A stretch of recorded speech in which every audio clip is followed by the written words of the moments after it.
Bismillahirrahmanirrahim. Assalamualaikum warahmatullahi wabarakatuh.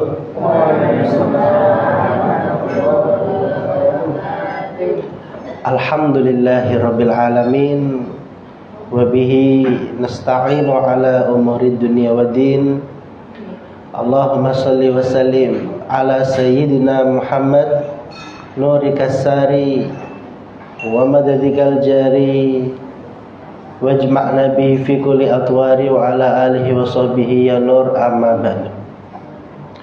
Alhamdulillah, hadirin wal hadirat yang dirahmati serta dicintai Allah Subhanahu wa taala, bersyukur kepada Allah Subhanahu wa taala yang selalu senantiasa mencurahkan nikmat, kesempatan serta kesehatan sehingga bisa berkumpul di majelis yang penuh berkah ini.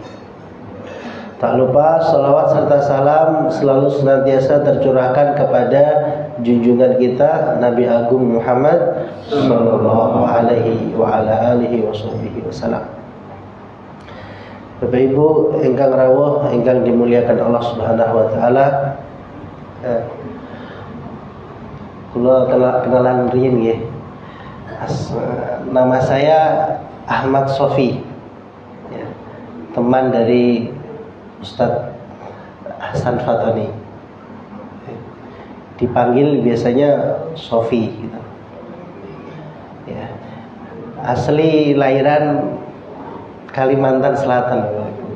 Oke. Kalimantan Selatan. Tapi sampun dangu teng Solo mriki. Oke. Oke, untuk pada malam hari ini insyaallah Ustadz guru kita Ustadz Hasan Fatoni, beliau berpesan untuk menggantikan karena beliau ada jadwal di luar kota. Mudah-mudahan beliau dan keluarganya serta jamaahnya selalu diberikan Allah Subhanahu wa taala kesehatan, kesuksesan dunia dan akhirat. Amin Allahumma amin. Bapak Ibu yang dirahmati Allah Subhanahu wa taala, yang di samping saya ini teman rumah tetangga saya. Namanya Ilyas. Beliau tidak pernah mondok Bapak Ibu, tapi alhamdulillah dengan taufik Allah beliau di rumah setiap hari. Cuma alhamdulillah khatam Quran, hafal 30 juz Bapak Ibu. So, ya, karena saya tetangganya, saya sering lihat setiap hari itu tidak lepas dari Al-Quran. Sehingga walaupun beliau tidak mondok, tapi bisa menyelesaikan Al-Quran 30 juz. Ini karunia pemberian dari Allah Subhanahu wa taala. Bapak Ibu ingkang dirahmati Allah Subhanahu wa taala, mungkin sebelum saya membacakan sedikit dari satu hadis tentang Ramadan, kula izin nggih rencang kula maringi 1 2 3 nasihat untuk saya dan panjenengan semuanya, mudah-mudahan bermanfaat. Nonton nggih, enggak apa-apa ya saya. Mau silas.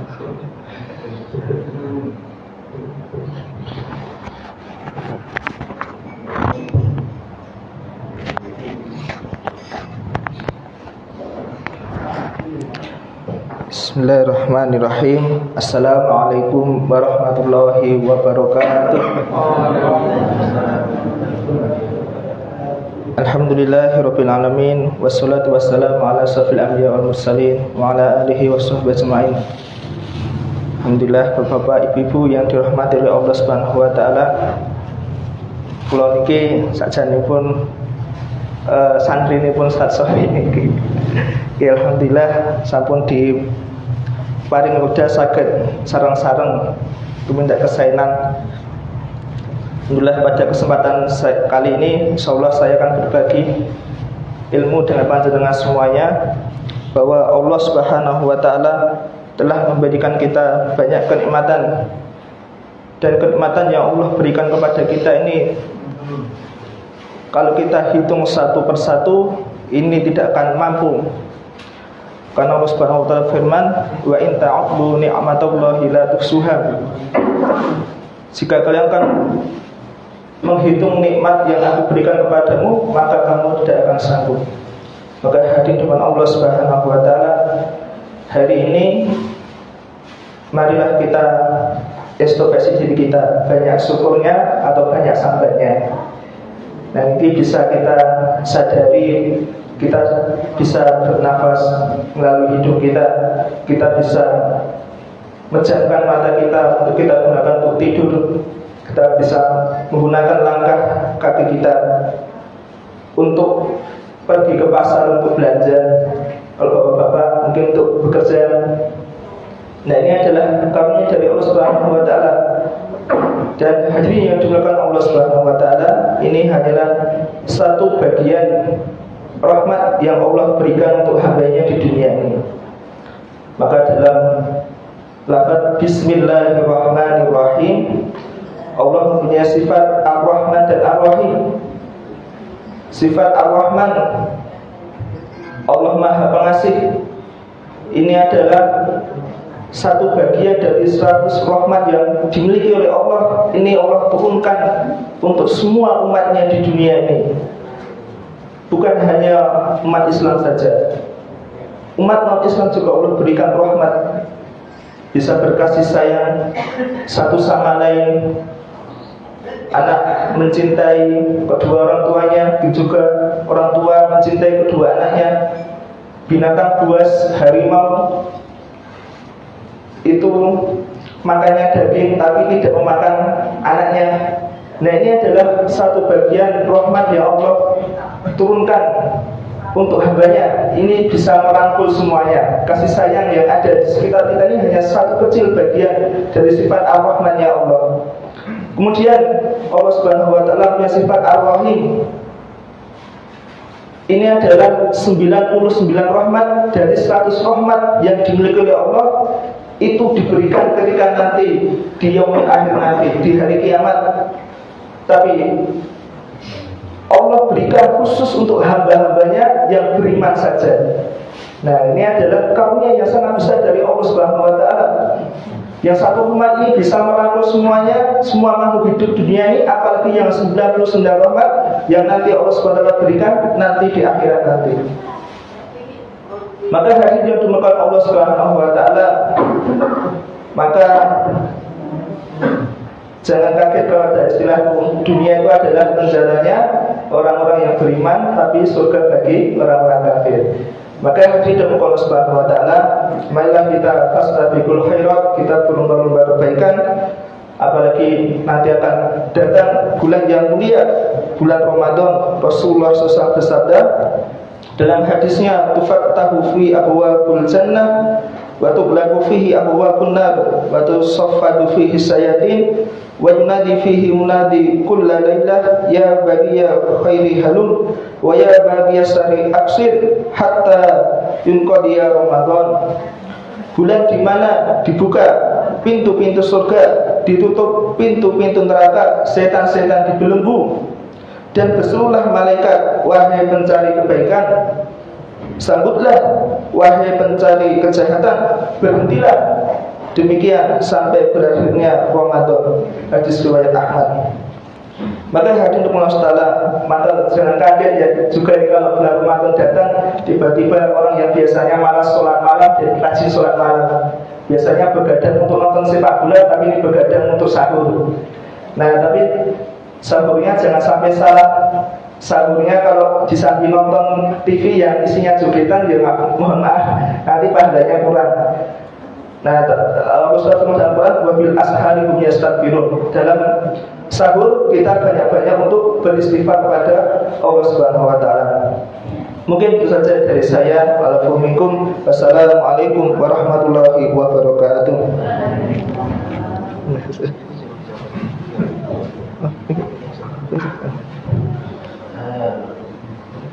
Bapak Ibu yang dirahmati Allah Subhanahu wa taala, juga ingin sedikit ingin mendengarkan Mas Ilyas kok bisa sampai khatam Quran pada dakwah itu.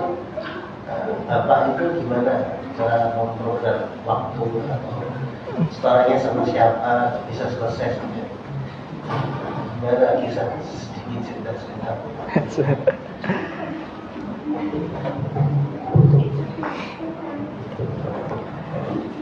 Alhamdulillah, dulu waktu kecil tuh bapak itu selalu istiqomah ya, sholat 5 waktu di masjid. Dan sebelum sholat subuh itu ada tahajud sama bapak ibu di rumah, kemudian sholat jamaah di masjid.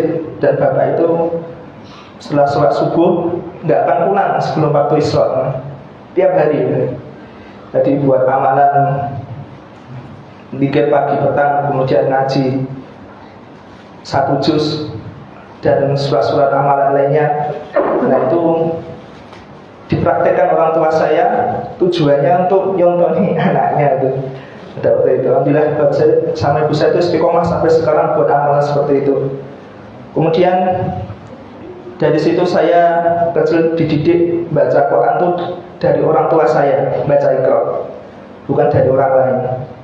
Dari baca Iqra itu dari orang tua.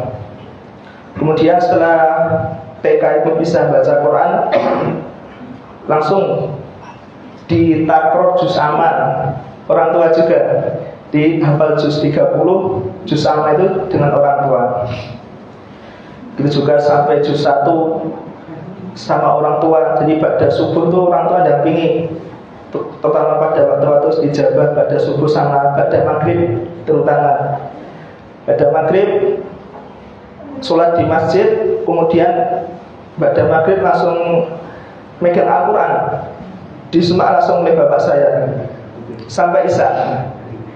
Nah kalau setelah hafalan, biasanya bapak saya itu surah amalannya sajadah mulai al-Waqiah pada maghrib ini sambil baca surah amalan dan takror juz amal.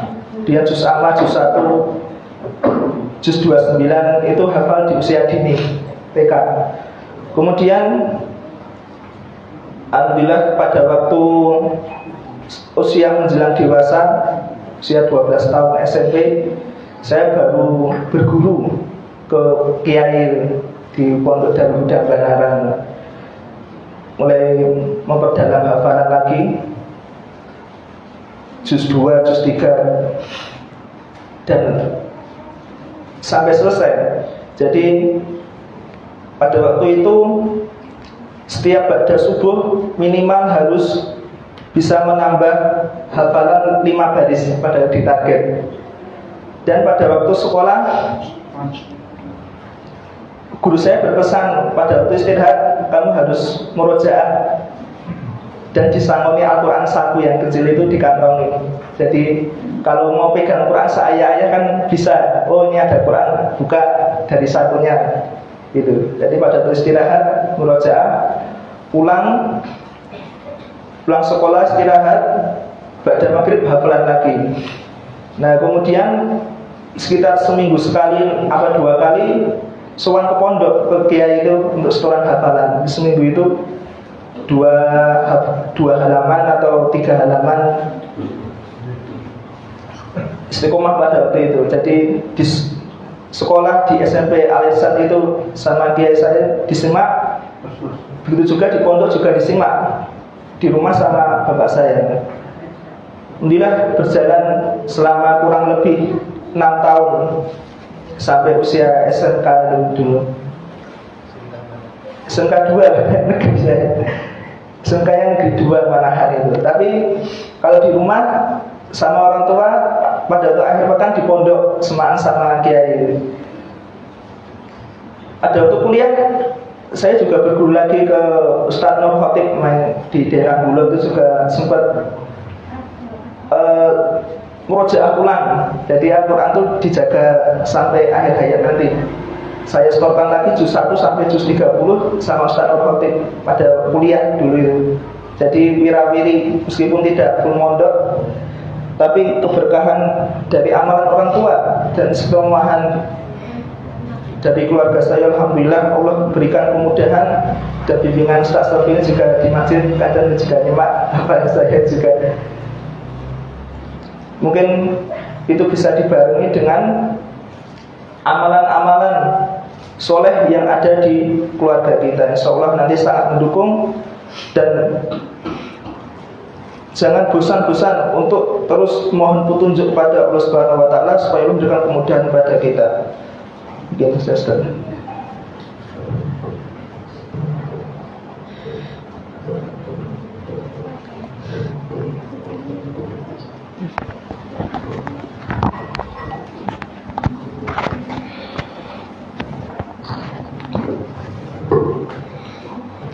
Alhamdulillah, mudah-mudahan sedikit cerita beliau bisa menjadi penyemangat bagi kita untuk selalu bersama dengan Al-Quran dan memperbanyak membaca Al-Quran.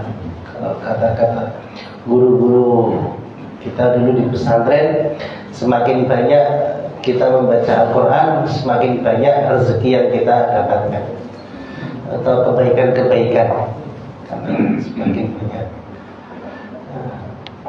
Apalagi di bulan Ramadan. Bulan Ramadan adalah bulan Al-Quran. Hadirin wal hadirat yang dirahmati Allah Subhanahu wa taala, sedikit saya membacakan hadis tentang Ramadan. Bismillahirrahmanirrahim. Dukhulu syahri Ramadan. An Abi Hurairah radhiyallahu taala anhu an Rasulillah sallallahu alaihi wa alihi wasallam qala idza dakhala syahru Ramadan futihat abwaabul jannah wa ghulqat abwaabul jahannam wa sulsilatis syayatin. Rawahul Bukhari wa Muslim. Dari sahabat Rasulullah Sayyidina Abu Hurairah radhiyallahu anhu, bahwasanya Nabi besar Muhammad SAW beliau bersabda, "Idza dakhala syahrul Ramadan," apabila masuk bulan Ramadan, futihat abwaabul jannah, pintu-pintu surga dibuka oleh Allah Subhanahu wa taala. Wa ghuliqat abwaabul jahannam, dan tutup pintu-pintu jahanam. Wasulsilatis syayatin, dan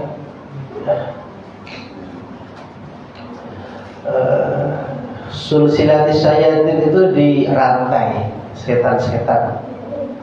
Kalau di hadis yang panjenengan baca tadi bukan sulsilatis syayatin ya, tapi sufidatis syayatin. Sufidat. Kalau di sini tusofat syayatin. Ya. Kalau di sini tusofat itu dibelenggu. Ada teks hadis diartikan dibelenggu setan. Kalau hadis di Bukhari Muslim itu dirantai setannya. Ya, jadi benar-benar memang diikat oleh Allah Subhanahu wa taala supaya umatnya Rasulullah di bulan Ramadan itu makanya ibadahnya lebih kencang daripada hari-hari lainnya. Misal kita bolong sholat jamaah kita, sholat tahajud kita, nanti di Ramadan insya Allah sholat 5 waktu tahajud kita itu biasanya lebih kencang, karena setan memang sudah hakikat memang betul-betul dibelenggu oleh Allah Subhanahu wa taala. Di sini wa amma hiya faqad ghullat wa sufidat wa ulqiyat fil bahr kama jaa fil akhbar. Dan adapun syaitan itu faqad ghullat, ya, sungguh itu memang dibelenggu oleh Allah, dirantai. Ulqiyat fil bahr, dan mereka itu dilempar di lautan. Itu tempatnya syaitan. di lautan, sebagaimana yang diceritakan di hadis-hadis.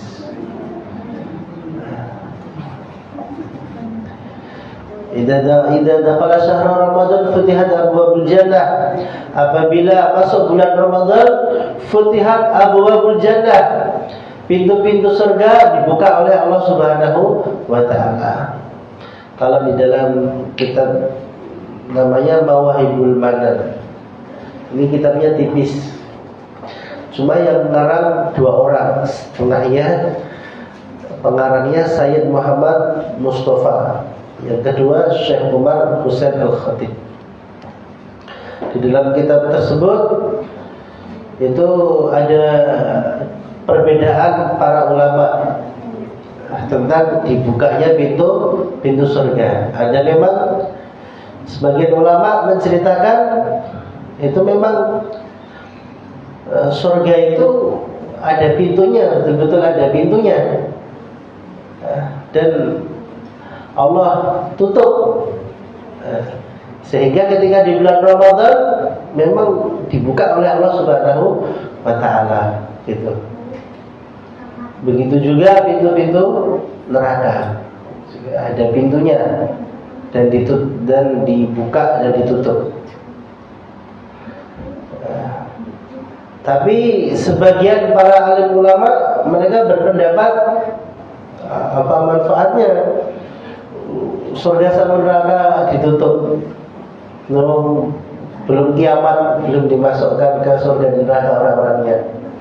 Kan sebagian ulama mengatakan itu cuma majaz atau kias, hanya permisalan saja. Maksudnya pintu-pintu surga dibuka oleh Allah Subhanahu wa taala itu jalan masuk menuju surga itu lebih mudah di bulan Ramadan. Ya, baik. Karena setan-setan itu diikat, dibelenggu. Kemudian yang dulunya tidak rajin sholat jamaah jadi rajin sholat jamaah.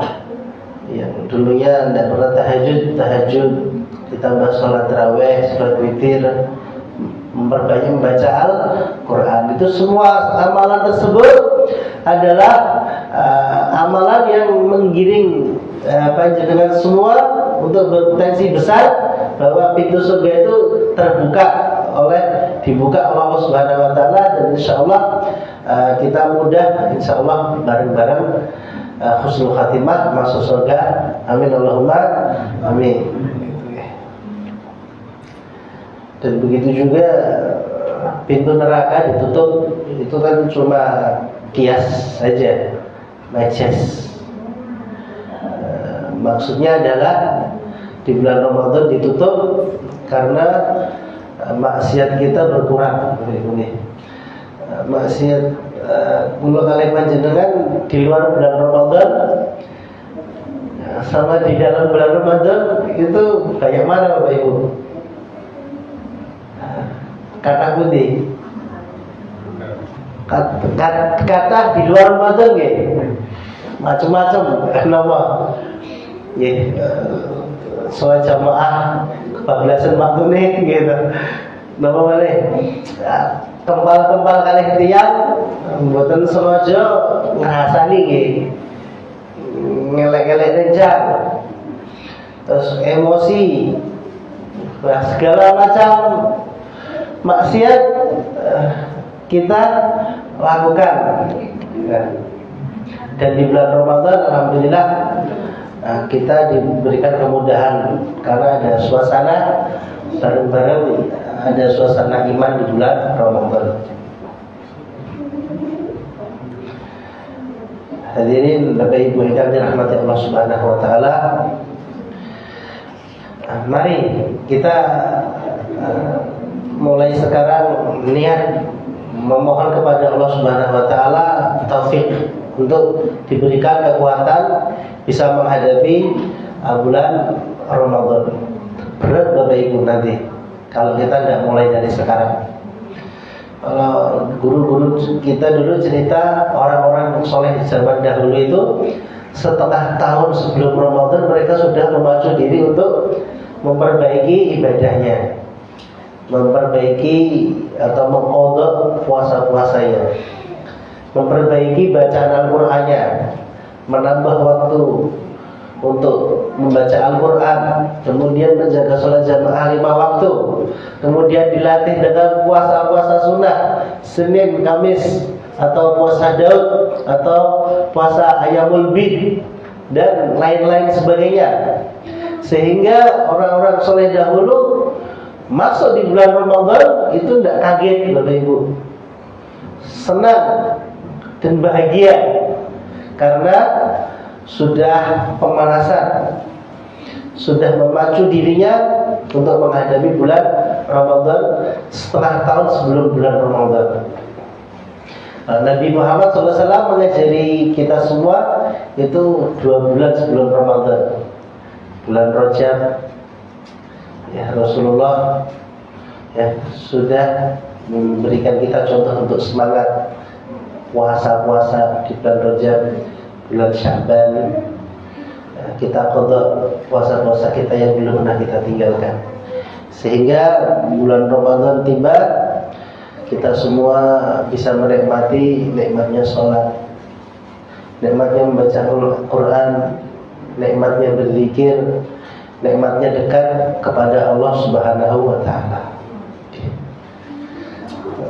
Kata guru-guru kita itu, nikmat hati Bapak Ibu itu dibandingkan nikmat dohir, makan, minum, tidur, nikah, itu nikmat-nikmat yang nampak dohir. Itu dibandingkan nikmat batin yang Allah berikan di dalam hati kita, itu katanya berjuta-juta kali lipat lebih nikmat. Nikmatnya hati yang Allah berikan di dalam hati kita. Oleh karena itu, mari Bapak Ibu, Allah akan memberikan nikmat itu bagi orang-orang yang senantiasa mendekatkan diri kepada Allah Subhanahu wa Ta'ala. Seperti orang kalau main bola, Bapak Ibu, orang kalau main bola, dia pertandingan sama musuhnya, lawannya, itu kalau dia tidak pemanasan, itu kalau dia langsung main, itu minimal terkena cedera, ya, gampang kesleo, ya, uratnya ketarik, dan lain sebagainya. Sehingga di pertengahan pertandingan dia gagal, tidak kuat untuk meneruskan pertandingan tersebut karena tidak melakukan pemanasan sebelum melakukan pertandingan final bola, sehingga dia cedera dan dikeluarkan di lapangan. Begitu juga kita Bapak Ibu, kalau insya Allah kalau kita mulai diri kita sekarang niat minta kepada Allah Subhanahu wa Ta'ala terus menerus sehabis sholat, kekuatan, kesemangatan di dalam ibadah, insya Allah Allah akan memberikan kula oleh panjenengan kegiatan sehingga bisa menjalankan bulan Ramadan dengan penuh cinta, penuh kasih sayang Allah Subhanahu wa Ta'ala. Amin Allahumma amin.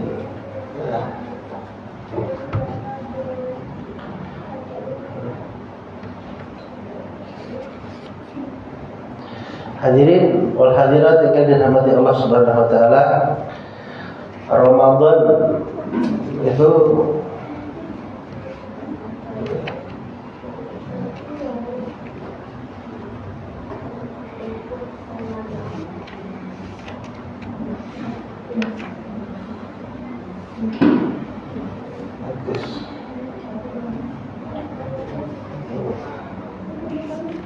di sini dikatakan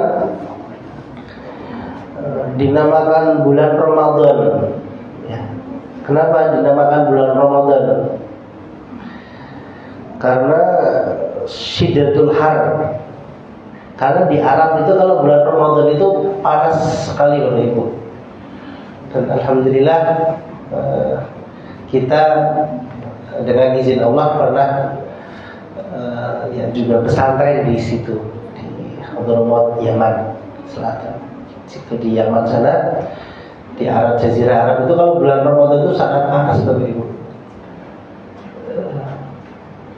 Itu saking panasnya itu, kalau musim panas itu kalau baju kita itu nyuci, tidak punya baju kita cuci, kita pakai ngelilingi pondok itu 5 menit itu baju kita kering Bapak.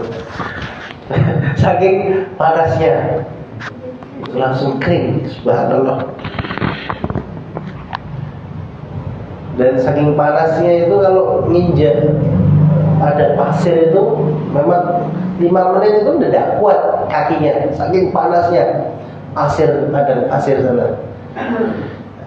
Sehingga dari situlah dinamakan bulan Ramadan ya, karena dari kata Ramadan itu ya syiddatul har, sangat panas.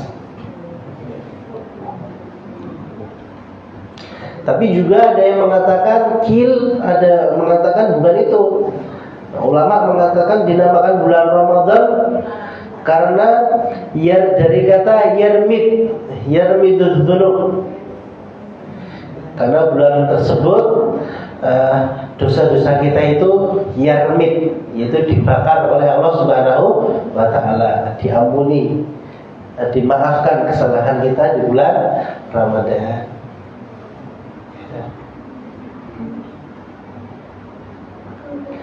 Bapak Ibu yang dirahmati Allah Subhanahu wa taala, mungkin cekap dari saya apabila ada kesalahan ucapan, perkataan dan sikap, mohon maaf. Kita akhiri dengan doa kafaratul majlis bersama-sama. Subhanakallahumma wa bihamdika asyhadu an la ilaha illa anta astaghfiruka wa atubu ilaik. Akhirul kalam. Assalamualaikum warahmatullahi wabarakatuh.